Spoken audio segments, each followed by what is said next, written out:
Daw classroom feels gihapon ang masinati sa mga bata sa usa ka compound sa General Santos City human nga gihimo nilang classroom ang usa ka parte sa compound nga gitawag nilang class home. Atong Siron pinaagi ni ining report. Karong new normal, sagad sa mga paagi sa pagtuon sa mga estudyante mao ang modular learning.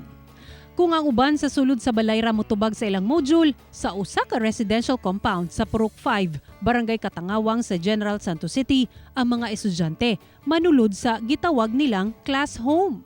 Excited ang mga estudyante nga magkaparyente ra usab ug feel sab nila ang buhay estudyante kay duna sila'y recess ug break time ug naka-complete uniform pa. Pero nag-face mask gihapon. Daw classroom sabang feels ni ining class home. Dunay reading materials ug duna sab sila giingong teacher nga magulang ra nila. Natabangan na mo ang karing among igsuon nga mag-module para dili sila makakuan lisudan sa answer nila. Inspiration din nila yung makaano ng ng module. At makapagtapos sila sa pag-aaral. Matud sa ginikanan nga si Joy Alferez, na desisyonan kuno nilang magsuon nga nagpuyo sa compound nga itukod kini kay maglisod sila isip ginikanan sa sistema sa pag-eskwela sa mga bata.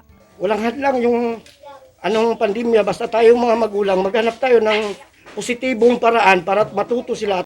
Malaumon ang pamilyang Alferez nga matugutan ra sa DepEd nga sa compound na lang magklase kuno galing ibalik na ang face-to-face classes. Ako si Sarah Hilomen Velasco para sa One Mindanao.